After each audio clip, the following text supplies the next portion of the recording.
Welcome, everyone, to episode 14 of Developer Dialogue. I'm your host, John, the Strategy Wargamer. I'm here with my dependable co-host, Matt, the Historical Gamer, and we have a special guest today. We have Atta from Torpor Games, the developer behind Suzerain. Welcome to the show. Thanks for having me. Yeah, one of the developers. So I'm very thrilled about this because I've played the game. This is actually one of the first few games that I've actually finished from start to end, and I just fell in love with it. So I have a whole mess of questions. But before we kind of dive into that, I always ask guests that come on this show, what inspired you to actually dive in to start making games? What was your inspiration? Ooh, like that would go way back. So I would say I've been a game enthusiast for a long time. I started playing games in like 1999 with the first SimCity and the first FIFA game, and the MS-DOS versions. It's been a passion ever since. Games really influenced a big part of my life.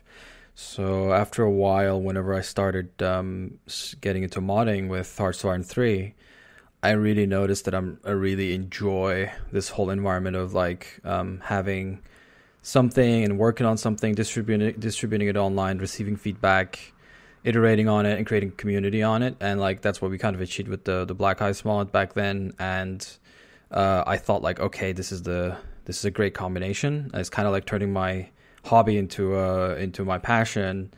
And like many years after that, I started doing freelance game development and noticed that like even though it was great and a lot of experience working for other companies and other projects, I felt like I had to like kind of branch out and do my own thing. And that's kind of like how the company came to be and how Suzerain came to be. That's awesome. So you were involved in the Black Ice mod then for Hearts of Iron 3?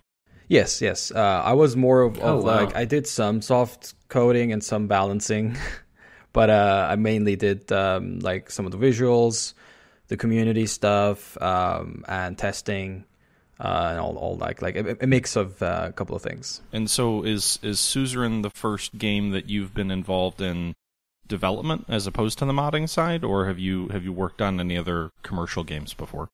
So I did work on Hearts of Iron 3. On their finest hour mod for a bit. I worked on the East versus West game that was cancelled. That's like one of those pet. By the way, that's one of those like pet. wish it had come out games for Jean. He was super hyped about that and really bummed when it didn't come out. Forget about it.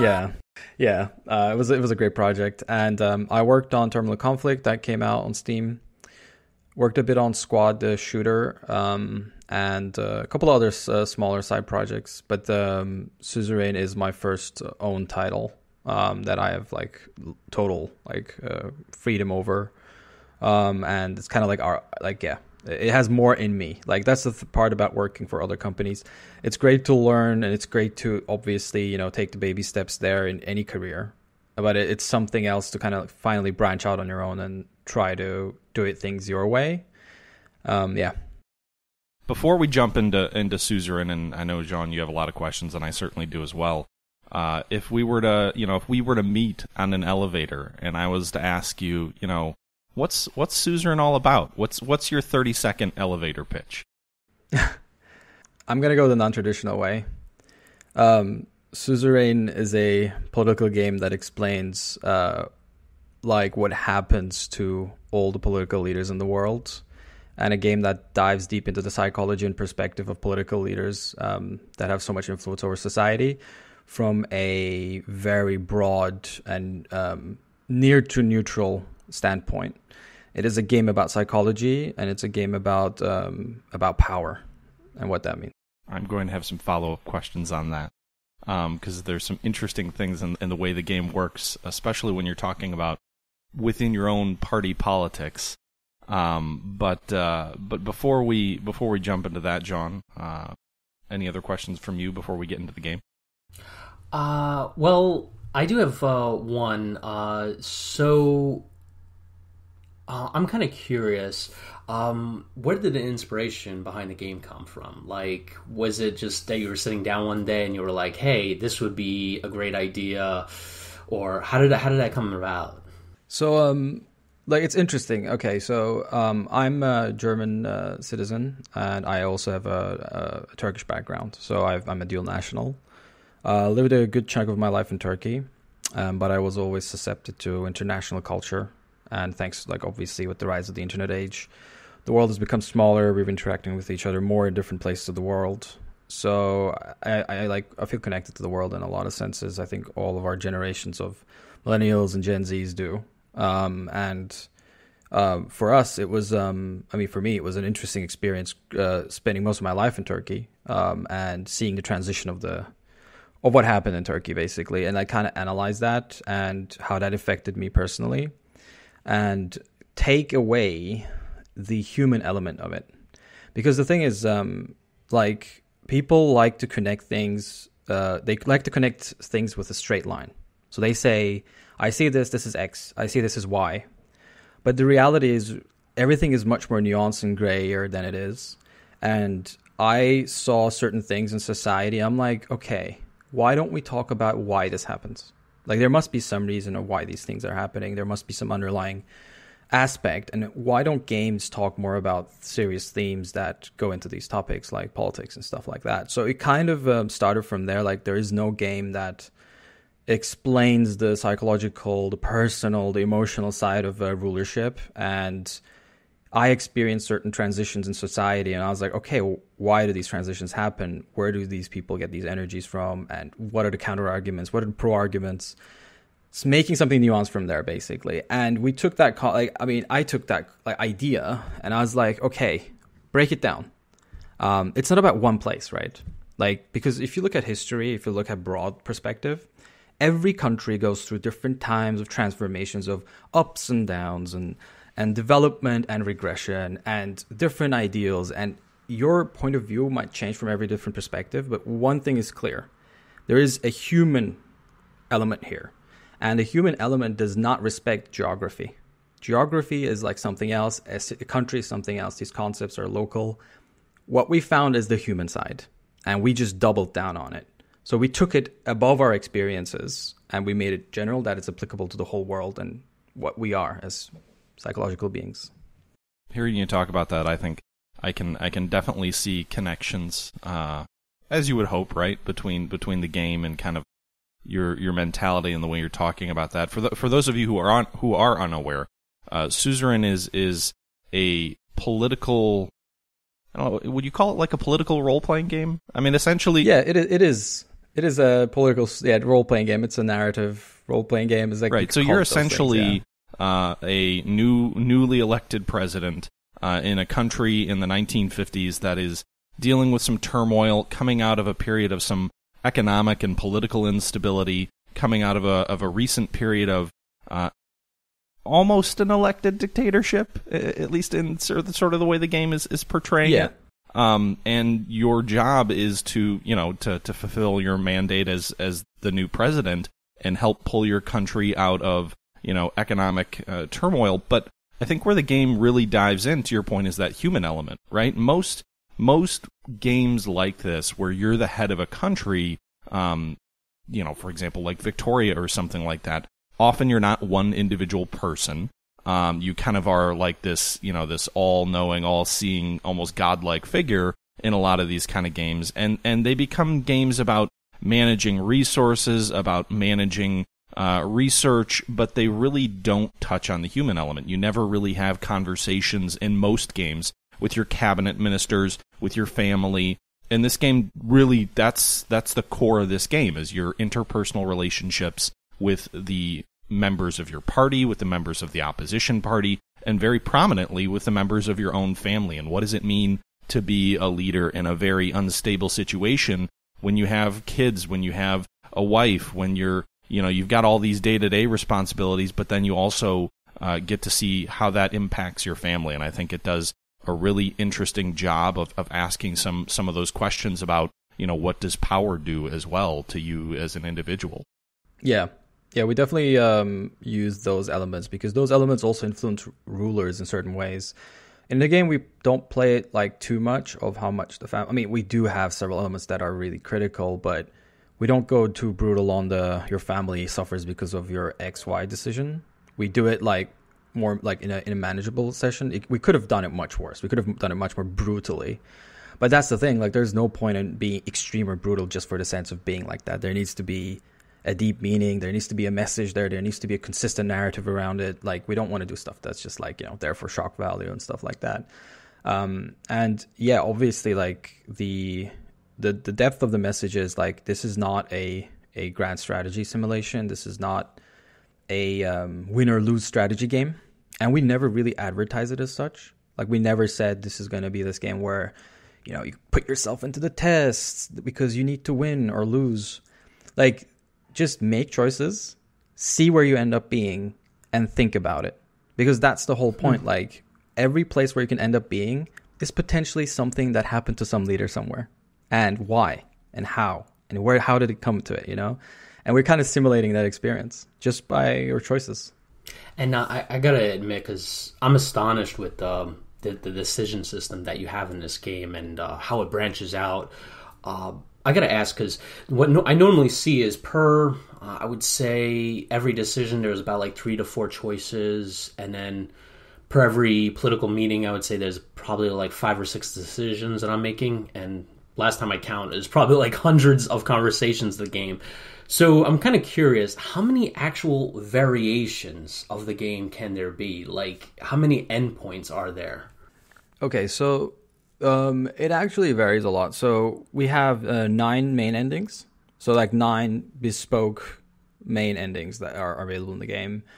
Within them, there are about like 25 plus sub endings that vary according to sub choices inside them. So there's a lot of variation there. And that's why like the game is like a constant accumulation of choices that ends up with, with those big endings at the end. And some are obviously less flashy than others, but like they're not meant to be a canon ending. And so this is also one of the weaknesses of this type of game design, is if you have such a broad range of endings, you can't really like focus on a few and canonize them and like make them, okay, this is what happened, because our game was always about choices matter.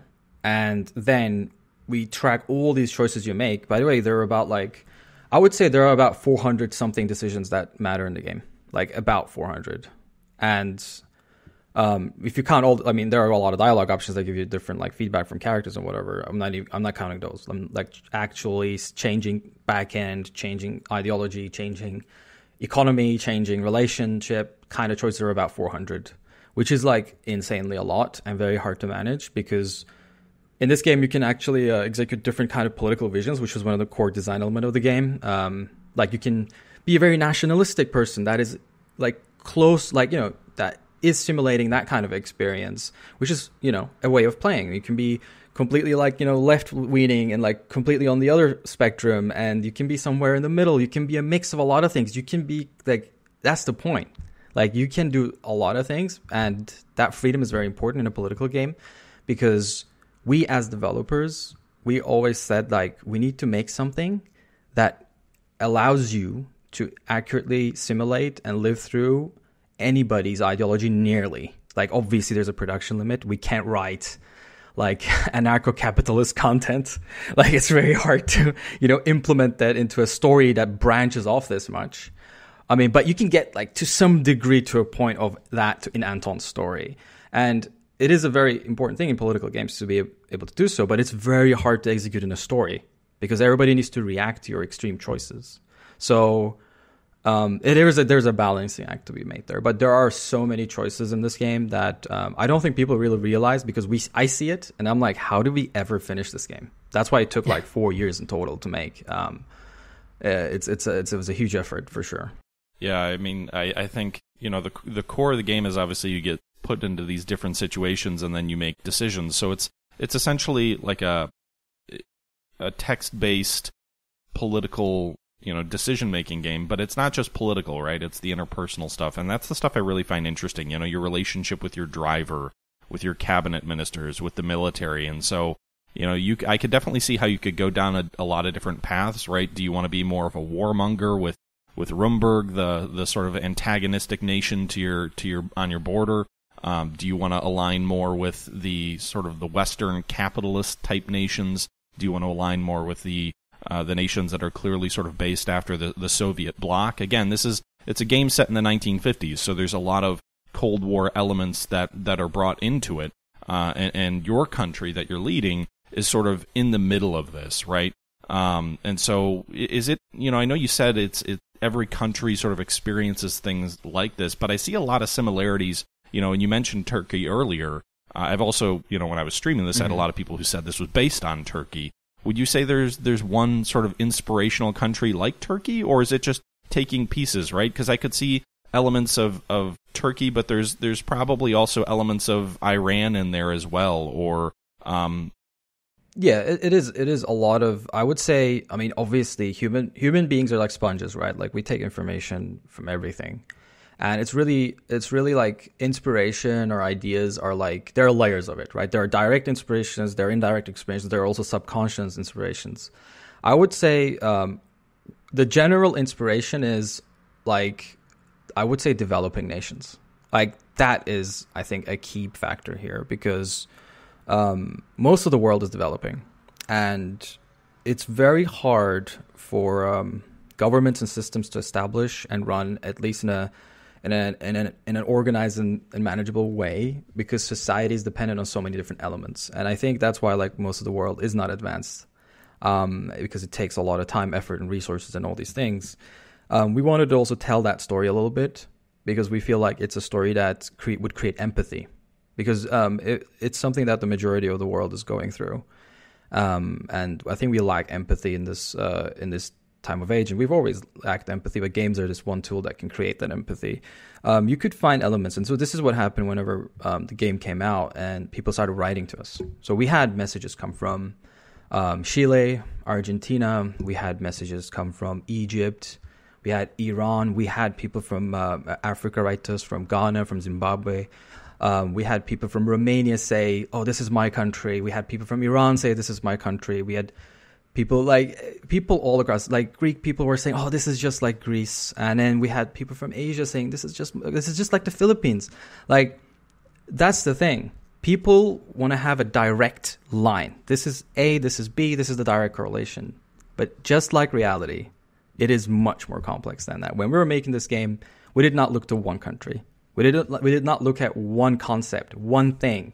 We looked at so many things, and we looked at the concepts that are broader than one single thing alone. They're much more grander than a single truth. And I think that's why it appealed to so many different types of people, including people from developed nations who, I mean, we did do a survey about the impact of the game, and some people said, yes, I come from this country. I don't really understand these problems, but I can see how they can become a problem if my country were like this. Like, we could even create some meaning there. But it, I think, touched a lot of people from developing nations even more. Because they're like, oh my God, this Supreme Court reminds me of our Supreme Court. Or this corrupt politician reminds me of this corrupt politician in my country. And that was exactly what we wanted to achieve. It's bring the player to a fictional universe. Create something that's believable, immersive, take them away from the reality that actually they are criticizing or they don't like or they want to change. Put them in the shoes of a similar situation and let them think about society once the game is finished and they're out. And that's kind of, I think what we achieved here. I'm kind of curious. So with all these different possibilities for the game, I was always kind of pondering while I was playing the game, because I went for a more like balanced approach. I was trying to be a nice guy. But I'm kind of curious if a player decided to play the, radical left or radical right, what are the most outrageous outcomes that a person or a player can get for the country without spoilers? Without spoilers, yeah. So that's the interesting thing about Suzerain as well, that it is a single-term game. So it's always advertised as such. We put it everywhere. We say, you play as Anton Reign, it's one term. It's the first term of Anton Reign.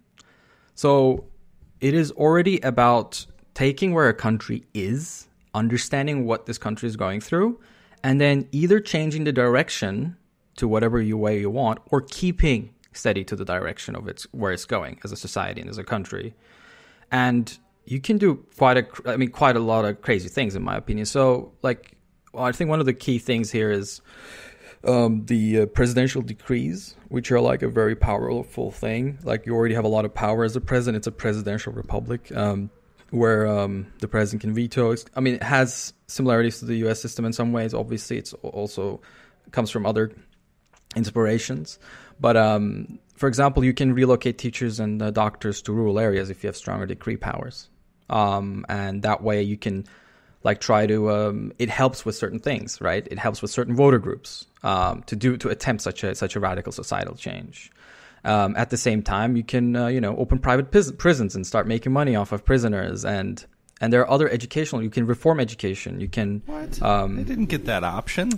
Yeah, like there are a lot of optional things in the game, so it actually unlocks when you do certain types of things.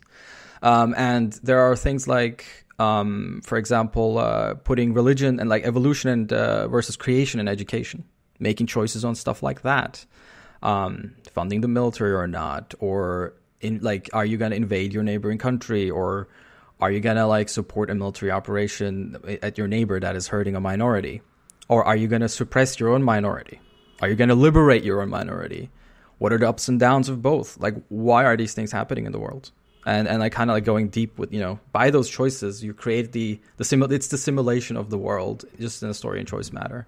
So like you can really go to a lot of different extremes, and the endings will all change accordingly. And some endings obviously have stronger reactionary powers. Like one of the things that a lot of players in our game had to face is the military coups. And I don't think this is a spoiler anymore because it's like everywhere on Twitter and Facebook and like on the Steam. Because the game starts telling you how strong the military is in this country, because it was founded by a colonel, and its military. It was literally the military that created the first republic. Like it's the republic from the kingdom. And like they assisted in the creation of it with a democratic leader, which was the first president of Swordland.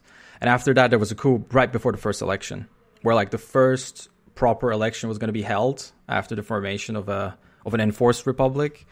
There was a nationalist military coup, backed by the Western superpower, which was then countered with a communist counter coup backed by the Eastern superpower. And finally, a colonel came in with his own army, beat them both, and formed a republic and brought elections. So the country has this military background. But in the game, if you push the buttons of the military too hard, by pushing too hard, I mean like if you cut their funding, take away break their organization, piss them off to like unlimited extent, you do face the threat of a coup, which is why like these structures exist, right? They protect and guard the system. So you need to beat them. So you can either purge the generals, for example, which completely removes any possibility of the coup, but you need more powers to do so. And to get more powers, you need to pass a stronger constitution. Like it's all connected. I had a feeling that guy was trying to overthrow me. He didn't do it, yeah, but that's really. I mean, that kind of speaks to the multiple endings and the huge variance based on your choices, because I had a little bit of a push-pull relationship with my military, but it never got close, I don't think anyway, to a coup. Maybe I was warmongery enough for them to be okay with me. But I think one of the other things I really enjoy about this game, and I think you've kind of already talked a little bit about it, but a lot of the decisions that you're forced to make, it's never really clear to me, like, is this a good thing or a bad thing? And I think a lot of the decisions that you make, it's kind of more of it depends, right? I think one of the things that was really well done in the game is sort of that tension between the rural and the urban parts of the country, because you do have some parts of the country which are more built up, more wealthy, doing okay-ish. And then you've got sort of the rural farming areas that are more traditional, but they lack investment, they lack healthcare, they lack education, and the type of education that they provide is different in many ways, a little bit more propaganda-y than some of the more affluent parts of the country. And I think, as a leader, having to deal with, one, you only have so much money, right? You can go into debt, but only so much. And where are you going to allocate that funding? Are you going to try and pull the rural areas out of a depression, or are you going to invest in the areas that are probably higher upside, like in the cities? Are you going to deal with ethnic minorities that are causing some disturbances because they're treated like second class citizens? So are you gonna try and ensure that their rights are protected, or are you gonna lean more into the the nationalistic elements within your country to solidify your base? And so, like, some of those, like the latter there, it's kind of clear what I think most of us would consider as the moral thing to do, but they're not always cut and dry answers in terms of what's the right decision as a leader. Do you nationalize? Do you privatize elements of your economy? There's just so many choices, but I think one of the really the strong pieces of that, especially with, like, what do you do with Rumburg, your very antagonistic neighbor? There's just a lot of elements where you have to make decisions that are not clearly the right decision. And I think that feels very real, because there are times, in a real political scenario where there are cut and dry injustices that you need to deal with. But a lot of times, are you going to invest in education or healthcare if you only have one billion? You can only invest in one of them. Which are you going to invest in? What's the right decision, right?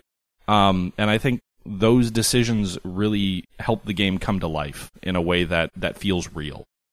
Yeah, like those hard and tough decisions are what we really focused on, because we as gamers, I also have to give credit to our amazing development team. Like, I'm not the only person working on this game. We were a total 7 people who worked on this game.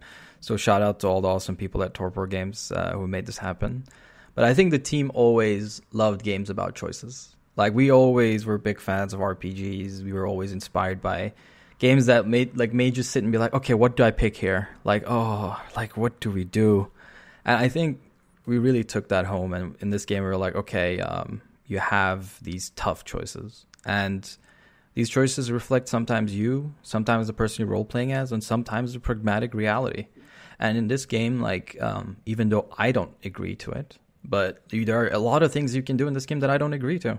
But that's the point of this game, is like, we need to talk about, and we need to get to the bottom of these issues.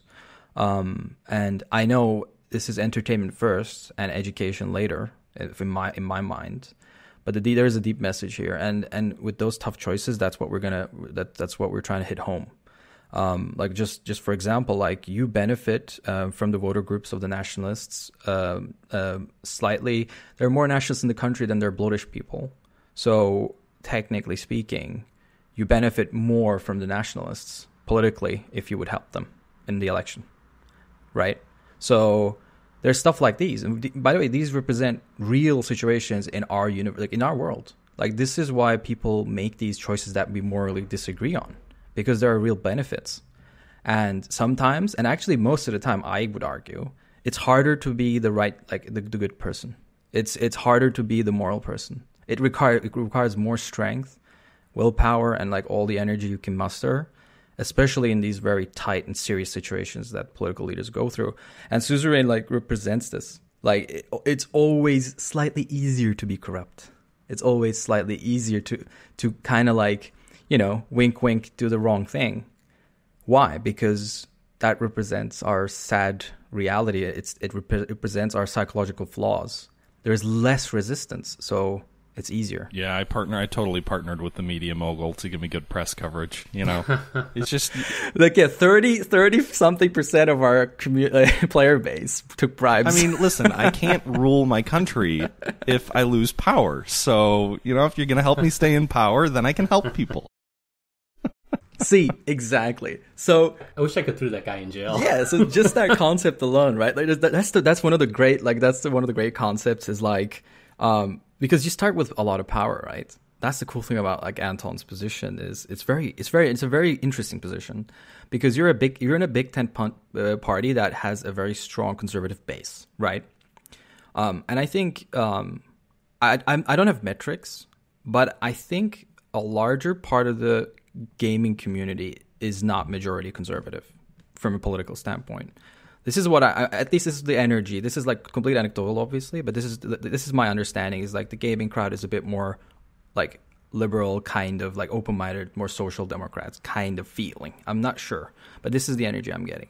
So we're automatically, I think, already putting people in a tough spot because like you have to do conservative policies. And if you don't want to, you can leave your party, form a new one at the end, like towards the end of the game, or you can completely fight your party and break them apart, pull the party to your own direction. So we're already confronting a lot of the gamer crowd with some serious and tough situations. And I think that's good. It's good that we're getting this confrontation, right? In an entertainment element. And it's also good to think about all the other perspectives. And Anton has a lot of power. So if you want to be idealistic, let's say you want to play a Democrat. Like you're going to be the ideal Democrat. You're just going to be super nice. You're going to give all your powers away. Like take my veto, take my presidential decrees. Take like everything that like I have, like you can impeach me even easier now. Take everything, like whatever you want.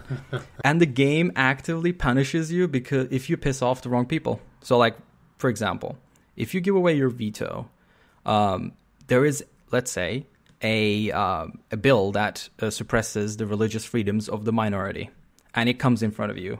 We take away your veto power, so you can't click on veto. You have to sign it because the assembly is majority conservative. So giving away power is not always good. So like we're trying to get into the deep like things concept, but then having too much power and then doing good with it, and what happens after you leave.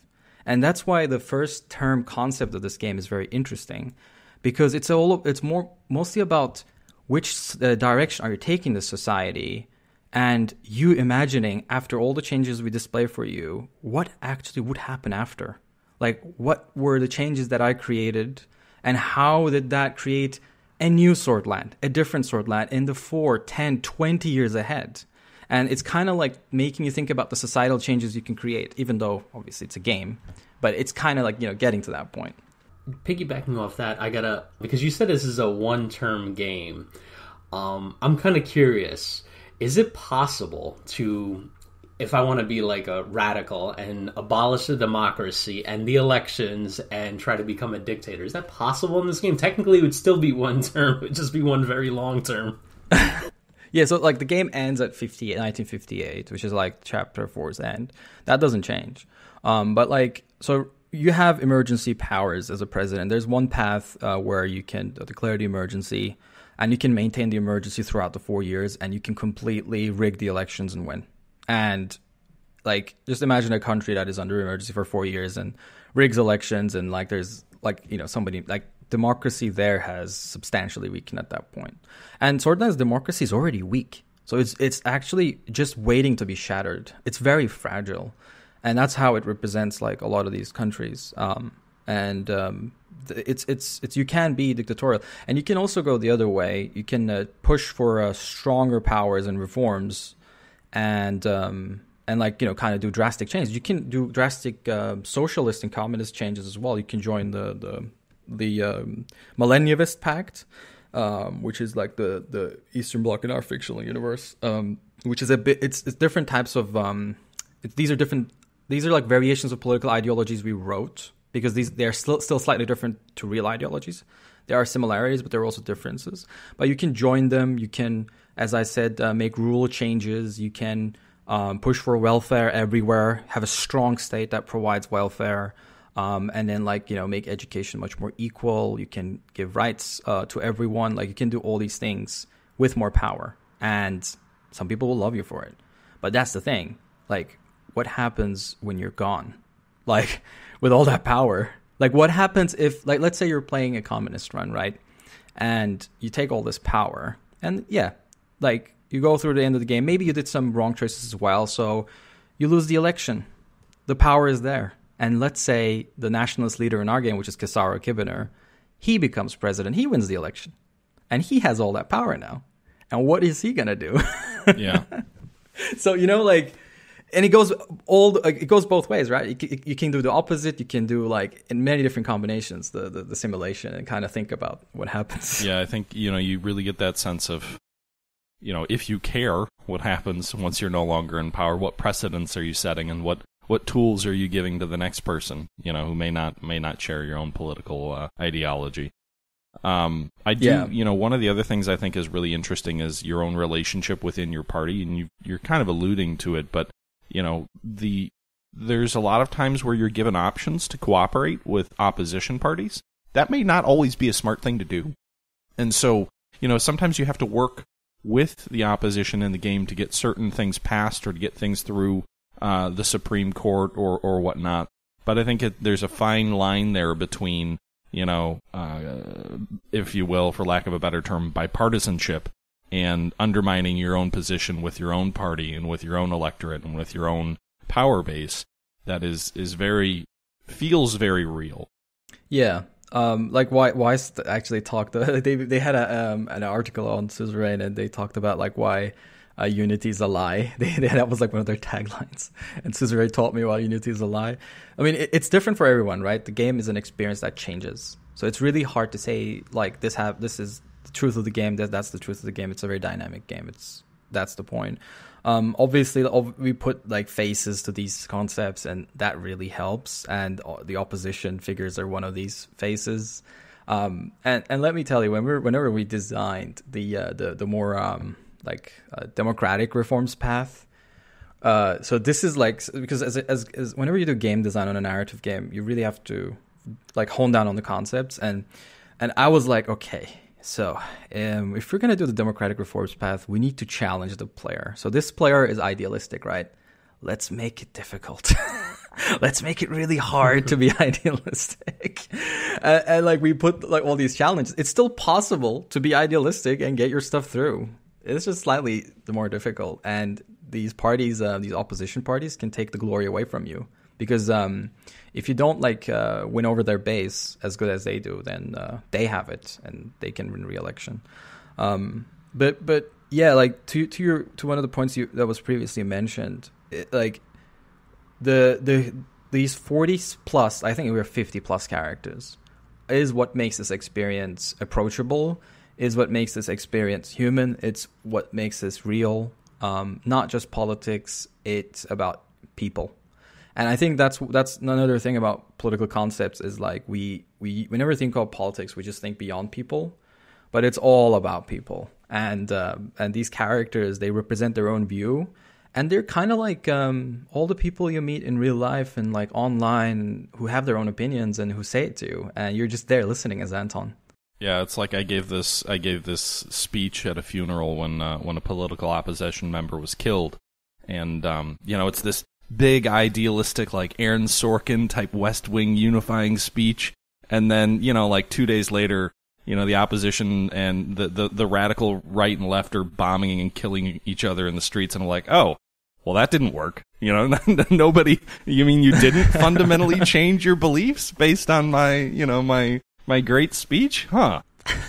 Yeah, that's what that. Yeah, it's yeah. I think that's one aspect where Anton listens to everyone and then still makes his own decision, but that decision could be what anybody around him wants, which is like interesting on its own. And I think making the game approachable was very important for us as well. Like it was all about like dialogue is a very natural thing, talking, and you just click basically choices, and if you know a bit of English, these concepts are understandable. And since everybody is explaining the concepts to you anyway before you make a choice, or like trying to give the briefings, the game literally tells you all the concepts you need to know. So actually playing Suzerain is like literally a very condensed political class like that you can attend like literally in 10 hours. You understand most of the political concepts, and you meet a lot of people with different political opinions, and also understand their human side, where they're coming from, how that relates to you, and you're like, yeah, it's a very interesting product. Like even I am amazed, like looking back at what we've achieved here, and I'm like, how did we ever get to manage to do something meaningful that's also entertaining? And I think we're very happy as a team. We're still in shock of how well the game did. Our expectation was like 1/10 of what we've achieved with this game. So yeah. And I'm sorry, I'll let you jump in here in a second, Sean, but real quick. So that's interesting that you brought up, almost like taking a political class. Have you heard from any teachers, any professors? Like, is anybody using this in university or in high school to like help demonstrate political concepts, or especially in this era of COVID when a lot of schools are shut down? Like, this feels like an interesting tool people could use to, at least do like some sort of political simulation for a class. Yeah, there have been. So we had some talks with a couple of organizations who wanted this to be an educational element for democracy. So Germany had some initiatives to promote certain political awareness campaigns and stuff like that. And one of the organizations reached out. We're talking with them about a future project. We are based in Berlin, Germany. If people don't know, there are other schools that have talked about it. We had some PhD people mention that the game is perfect for such a thing. There's certainly a strength. So I think of it like this. Obviously, games as educational tools are relatively boring because they're created to be educational. Thus, they lose all the entertainment, right? We were always entertainment first, and then maybe the meaning comes after, and people see it, and we can see if the concept as an art product works. So that way, we kind of achieved what was much more, I think, a better product, and it can be used in the class in this way. You can have the entire class play Suzerain. It's your weekly task. This week, finish Suzerain. It's a 10-hour game. Finish it and tell us about what happened. Tell us about your concepts. Tell us about what your rulership was like. And then comparing those things and having a discussion about these concepts, that in itself would be so incredibly valuable for political sciences. Not even political sciences. It could be valuable for a high school student even. Or a young university student, because we lack these important teachings at our schools. I think all around the world, and that's one part of education. Education evolves very slowly. I think our technology and our information age has 20, 30 years ahead of our education systems, minimum. And I think education has a lot to catch up on for sure. I kind of want to go in a different way because I haven't kind of gone through this in the game, and I'm kind of curious if Matt has. I'm sure you would know, but I haven't plunged into war. I was always kind of Rumsberg was trying to cause war, but I was like, look, if you want to, go to war, let's go. But if not, let's just be peaceful kind of thing. So how does that play out in the game if I decided to go the opposite direction? If you want to go warmongering or peaceful, which one? Warmongering. Yeah, okay. So there, as with everything in Suzerain, there's no single answer. So with Rumberg, there are a couple of ways of how you can approach the situation, and I'll quickly go through all of them. So number one is the Gandhi, not fully Gandhi approach, but it's kind of a Gandhi approach. It's you're completely pacifist and you are doing everything not to antagonize them, right? You're very relaxed in the region. You give them the reparations that they offer at the end, and then you sign a trade deal with them, and you actually get to be in good relations with them. So there's a completely viable peace path with Rumberg. It is very difficult though, because the combinations you need to hit are very nuanced. So it needs to be a consistent behavior from a player. Literally one player goes, okay, here, not going to do anything against them in the region, can do my all. There's another way, which is isolating Rumberg diplomatically, which is also not easy, which is using the television interview, the Alliance of Nations, and some of the previous choices to get the international community to sanction and pressure on Rumberg so they don't even attempt to attack.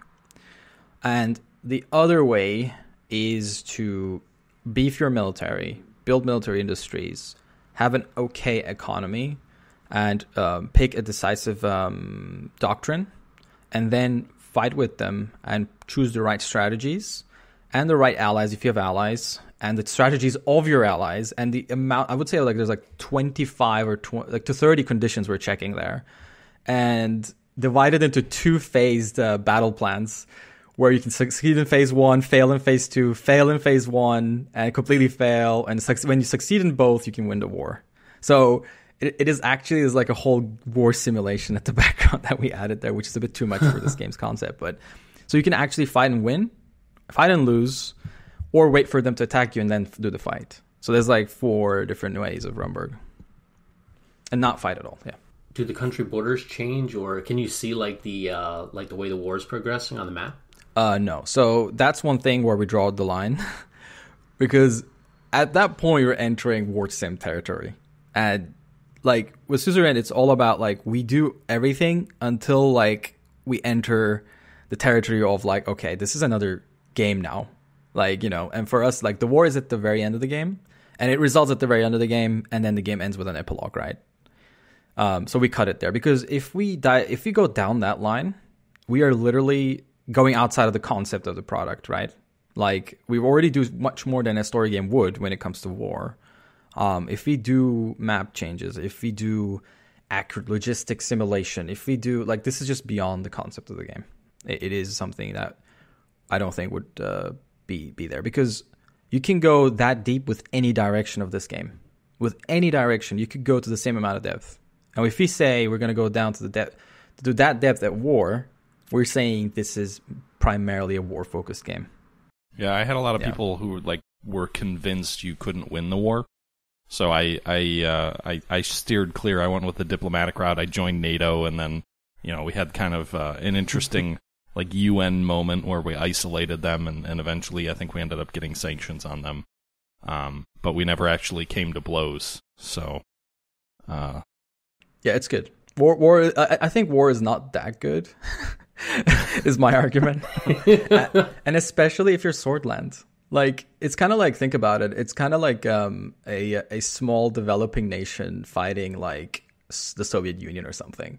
Like it is insanely like it's a hard and tough gamble to take, and strategically any logical player who looks at the challenge would say, okay, this is a bit too risky. Like I would need like so many allies. I would need such an army. I would need all this, which is, by the way, which is the design. Like you need an insane amount of choices directed at improving your military to be able to beat Rumberg. Yeah, my generals were, when they gave me the figures and they were like, basically Rumberg's army is like twice our size. So I was like, yeah, no, you guys are crazy. I'm not listening to you. I'm not gonna fight that. Yeah. Like this is a core narrative like that we have, and you can win against Rumberg alone. We did allow that with the latest patch, but it is only possible if you have like everything perfect, which is already incredibly difficult to do. But some people did manage. So that kind of brings up the international relations things, and maybe this is just something that living and growing up myself in the U.S., where it seems like we focus so much on international relations. I really enjoyed the international relations. If there was one thing I wish I could do a little bit more, because it kind of comes, I would say, toward the back half of the game when that really starts to ramp up. And it's interesting, right? Because you've got kind of a weak-ish neighbor. Is it Agnolia land, or I can't remember the name of Agnolia and Valen. Yeah, so like they're kind of like your neighbors who are kind of your friends, and but you have some tension with them based on immigration and whatnot. And you've also got like another neighbor, which I think is Valen, it's basically like a military dictatorship that is committing all sorts of like heinous acts. And sort of figuring out how you're going to manage your relationships with those countries, and if they're going to be helpful for you, or where the upside is. I really enjoyed getting to meet those different leaders and sort of seeing their perspective and what matters to them. If there was one thing I just wished I could do a little bit more international relations. But I know obviously for a country, like Swordland, your focus is probably more domestic. Yeah, so the initial part of the game is more internal because we want to get the player into the local topics first. That's why the international topics come in later, except for Rumberg, which is the primary hostile nation, like antagonist nation. I think for the capacity of Swordland, within 4 years, we are doing more diplomacy than, which is, I would say, is even realistic.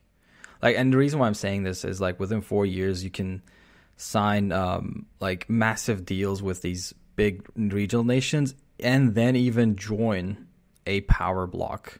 Like joining a power block is like once in a 50-year decision that these countries generally make. So in 4 years, like I think we're doing plenty internationally, and some choices obviously block others.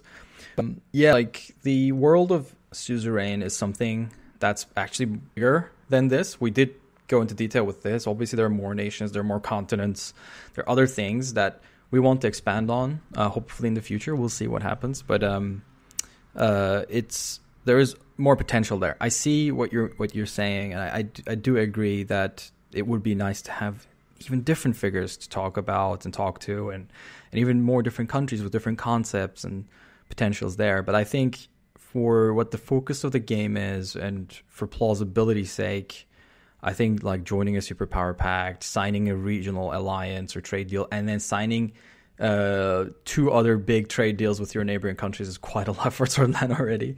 And there are also big economic impacts of these decisions. They have pros and cons, which help your investment or help your cash government budget. So there is that element as well. There's that economic element as well that comes with this diplomacy, which is very interesting, I think. So you brought up future plans. Are you guys going to be expanding upon the Suzerain world, or obviously you may not be able to share what's next, but I'm going to ask anyway. What's next? It's a tough one. So we're a studio that's quite open, and we try to share a lot with our community. You don't need to be an early access game to be open, right? I think this is something that the whole industry should embrace.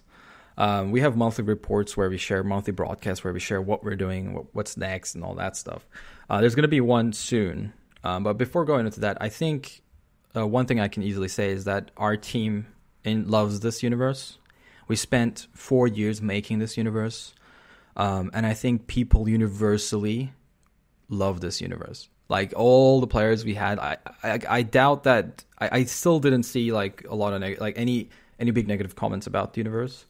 And I think that's one element where we've succeeded. It's very, very strongly is create this world and create these characters, these organizations, these historical events, and all that stuff.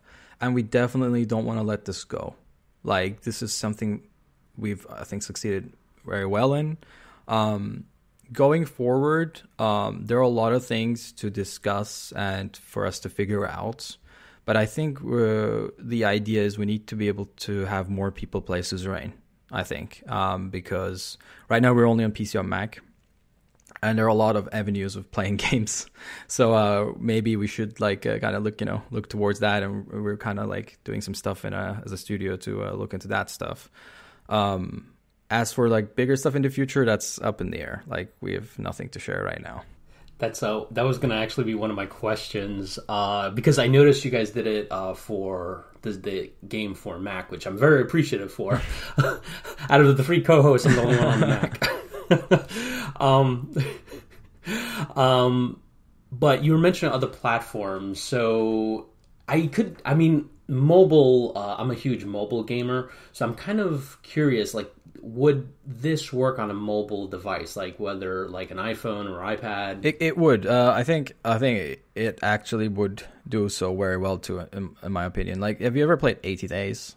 Like 80 Days is a travel game that was very successful on iOS, and it worked very well there. And it's not a dialogue based game, but it has like events plus dialogue inside of a similar box. So that one was very smooth and was very well appreciated. There are other games as well.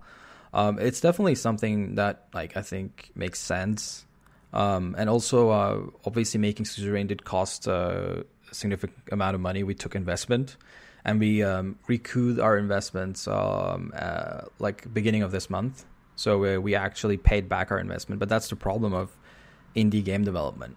Like resources are scarce, and you need to keep a studio going. So there are all these like things. There are these challenges. That's also one of the topics where people ask us about translations. And this game is 450,000 words, and translating 450,000 words is insanely expensive. There are a lot of things about running a small startup, and especially a small indie startup, where you need to make the right choices and try to figure out what you can do with what you have. And we would love to do like all the amazing ideas. We would love to do all these things, but like we have to kind of, make the right choices, make the choices that we can actually execute in a good manner, where we trust our skills, where we trust our availability. And so it's this kind of like the challenge of running a studio at this size that is new and all this stuff. What was the most challenging thing? We've been talking a lot about the game and about, the playing the game. But like in terms of the business side, if someone's listening to this and they're interested in starting their own studio, they're interested in making their own game, Like, what would you say was the thing that maybe surprised you the most, and was the biggest challenge about getting Torpor off the ground and getting Suzerain made? Oh, I mean, there are so. It's been a life-changing experience. I'm not gonna lie. It's been like I've never felt so challenged in my entire life. Like, this was probably the most challenging thing I've done in my entire life. Basically, I think the hardest thing is to be able to do something with your technical capacity that is also good quality. So you need to know your strengths and weaknesses, kind of optimize and create a concept that you can execute well with your strengths and minimize your weaknesses and develop the product around it. Keeping people together without pay for a long time is a big challenge. Basically, we worked on a prototype without pay for 2.5 years, which is a very long time. So the gamble I took was, I literally said, I'm not going to do anything. I'm going to live bare minimum, and I'm going to dedicate my life to this game. And I'm going to make a prototype. And the team who were all going through their own, journeys in life, had, jobs or were going through studies and everything. They assisted this effort, and they also led this effort at times where, I was down, and then I was there when they were down, and everybody balanced off each other, and the product kept growing and growing and growing, and our belief in making a meaningful game steadily grew. And in 2019, when I was like, okay, it's time to take it professional, as in we need to get investment, we need to get a publisher. We head out and did find a fellow traveler who was our publisher, and the Treasure Hunters fan club, which is an organization they work with, they're a part of, is an indie investment board. They invested in our game. They took that risk, which was actually quite a risk, making a political text-based RPG. I would not invest money into that, especially if it was my first investment. Don't invest money in this game I'm making. Yeah, looking back with hindsight, it's an insane pitch. It is crazy. But that's the thing, I think they saw in us the motivation and the real emotions and the real feelings about, and the real passion that we had about this product. They're like, okay, these people are going to pull it off and get it somewhere. So they invested in us, and then everything kind of started working out step by step from there. We had still some obviously challenges, but I would say from that point on, we started properly real production, with money, and we got all the way here. And now it's such a relief to be able to pay back investment, especially as a young studio that hasn't, a lot of things happening. And those are some of the key challenges, the team, the capabilities, the funding, and getting an interesting concept that you need to have real passion for, in my opinion. And while it definitely is a text-based RPG political game, I do want to call out that the art, the portraits that you have of the different figures who you're talking to, and especially the music, the whole atmosphere around the game is very well done and is really enjoyable. So I think, the music perfectly matches the moments at different parts in the game, and having those different portraits really helps bring some of those characters to life and helps you kind of visualize some of these discussions that are going on. Those are things that I really enjoyed about the game as well. Yeah, that's the playing to your strengths part. We worked with James Spence, a very talented composer that I'd worked with before, and he's just doing amazing work. And Ipek, as our character artist, she drew all these 50-something characters, and she was great with the character art. She had her unique art style, and we had the map that was hand-drawn by our designer Ilke, and our programmers kind of coded the back end. And we had Rachel join as a freelance writer and polish up the English and kind of get new scenes in, get interesting content, and that's high quality. We had Tung, our intern, do game design and QA. So it was a massive effort on all from everyone's part, and everybody put their heart and soul into this. And I think that's what comes across. It's all these good indie games. There's a lot of heart and soul and a lot of blood, toil, tears, and sweat going on, and that's a good part about this industry. Like we're not here to buy a yacht. We're here to make something meaningful, and because there is no money like that anyway in this industry. So the intentions are very pure, and I hope that with our studio, which our motto is thought-provoking entertainment. We want to keep on to this message. We want to keep delivering entertainment that is it's good entertainment, but it also makes you think a little bit about life and society and everything we're going through. I do have one last question. Since you made this new type of RPG kind of game, are you guys planning in the future with your future iterations to include additional elements like crafting and promoting my own legislation be possible in a game like this where everything else is going on? Because I know creating the dialogue and everything like that was a feat on itself, but would crafting your own legislation be possible on top of that? You mean like completely customizable and dynamic, like just your own, just write down what you want kind of thing? Yeah, if I got a screen where I want to focus on, it gives me maybe say 20 choices, and in terms of importance, I'll just gun rights or peace or economy kind of thing, and then just kind of scheduling that and maybe manipulating some of the aspects of it. So we do that, but we do it in a more preset manner. So you do have several choices in the constitutional amendments. You do have several choices in the presidential decrees you pass after it, and these changes according to your previous choices. So we do have customizable elements within the game. Not everything is completely set in stone. They change accordingly to your choices. So there is a bit of that, but we need to keep it to a reasonable amount because we need to write content for everything the player does. So for us, it was if we had a choice, there needs to be feedback. There needs to be a change, right? There needs to be something. And that's the meaning of the choice. There needs to be a reaction. And if you make this game much more dynamic, that means creating a lot more content. So just to give you a production perspective, is we did a 1.1 patch actually this month. Wow, time is just going slowly. That it took us 6.5 weeks to make. So we added 2 features: character customizer. We added the summary screen that gives the stats of your turn. We added 2. We heavily expanded and reworked 1 scene, and we added a completely brand new scene. We heavily expanded and reworked another scene and added new design elements. We did a lot of things,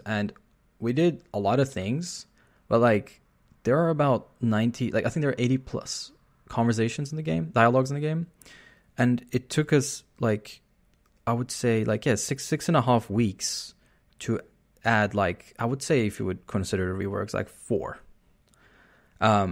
So it is very difficult to expand on this game in a dynamic fashion, let alone a deterministic and a preset choice-based fashion. Because there are so many characters, because there are so many choices, because there are so many endings, we actually find ourselves in a very limited place where we can mainly do improvements. We could do an expansion, but what would you expand? And it goes back to the problem of you can expand one side of the game, but then other sides of the game will be less expanded, and it's already a rounded experience in a sense, where whichever direction we go, we're gonna kill that balance. So it has its challenge, and that's the 450,000 words coming into play, and that's where the 50 characters come into play. That's where the 400 choices come into play. Whatever you do now, it needs to work with what exists, and you need to be able to afford to create new content with the price tag it has. As a small studio, which is not easy, we don't have the resources to have constantly 2 or 3 writers writing content every month. Yeah, we do want honestly, I wish we could. This is what I'm saying, because our hearts are at the right place. We're gamers at heart. We want to push the boundaries. But the kids, another thing, which is what we share with our monthly posts, what I'm trying to communicate with our community going to the future. Well, just the sheer scale of what you're talking about here it's interesting to hear, because I don't think you often get to hear sort of the background of what goes on when you want to make one change or one small change one change that a player thinks may be small, and everything that goes into that. I would say one thing that I think would be really interesting, and obviously you guys are you're gonna do what you're gonna do, but I think it would be fascinating to see the world of Suzerain, but from a different perspective. And so, like, let's say you're an opposition party leader, and you witness what Rayan is doing, or Anton, sorry, what Anton is doing as from the outside looking in, right? You've got the perspective in this game. The entire perspective is you're the president, right? And the things that you're dealing with. But what does that look like to someone else? And how does that change things? I think that would be a really interesting, story to tell as well. But whatever you guys do, I know I'm looking forward to seeing what's next. I do want to thank you for coming on and talking about your game. Suzerain is the name of the game. Torpor Studios is the developer, or is it Torpor Games? Yeah. Thanks for having me. I always want to say studios. And Atta, did you have anything else you wanted to add? Any closing remarks that you didn't get to that you wanted to talk about? Yeah, like, I think the only thing I could say is, like, we're very thankful. We're very thankful for the community that has dropped all these positive reviews. We're very happy and, like, grateful for the people who have given us feedback, who've sent bug reports, who have promoted the product wherever they could. Like, it feels like a community, and even though the game is very serious, I think, like, we created, like, a nice place in our Discord and our Steam community where people can talk about these concepts without fighting, without, like, much antagonism, which is what you would expect in the normal world. We sadly need more empathy, I think, and we need more dialogue. We need more understanding of each other's and different opposing ideas. And Suzerain really, like, does provide a middle ground, a safe zone to do so. So thank you for the community for understanding what we tried to do. Thanks for their support, and thanks for having me. Yeah, thanks for coming on Developer Dialogue. And if you guys think this sounds interesting, check out Suzerain. It's available on Steam. Until next time, this is The Historical Gamer. You can call me Matt with Jean, and I think we're out.